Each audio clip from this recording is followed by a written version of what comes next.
What's up mga kuys? Dahil ngayong araw ay maaga akong nagising, samahan nyo nga pala akong magluto ng aming umagahan. Alas 6 na nga pala ng umaga niyan, kaya tumayo na din ako agad para maligpit ko na din ang aking pinaghigaan. Dalawang isip pa nga ako dyan kung tatayo ako o hindi kasi antok na antok pa ako. Pagkatayo ko nga din pala niyan, bigla nga din palang nawala yung antok ko kasi nagugutom na din pala ako. Huwag nyo na nga pala masyadong pansinin yung katawan ko dyan kung masyado akong macho, chararot.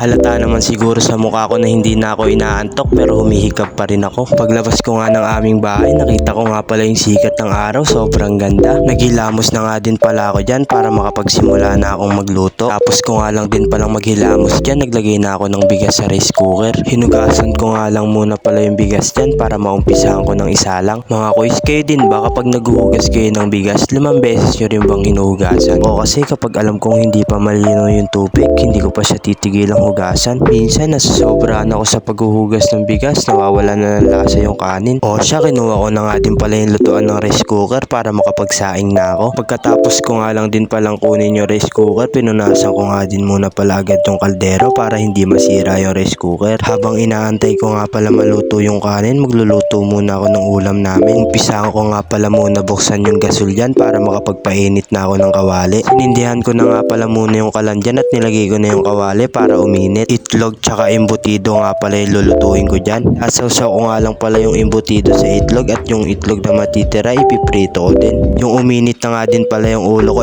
kawali, nilagay ko na nga din pala agad yung embutido. Sa isang salang nga pala na ginawa ko, nakaka-6 na luto na din pala agad ako. Nakita nyo na ba si Boy Logro kung paano magluto? Hindi pala si Boy Logro yan, si Boy Ugro pala yan.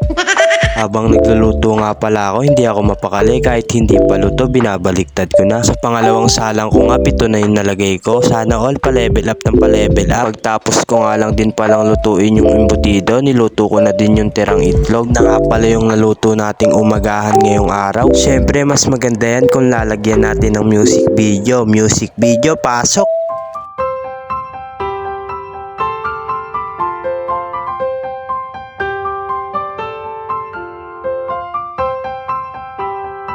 Bago nga pala matapos ang video to, don't forget like, share, and follow my page para lagi kang updated sa mga ilalabas kong bagong video.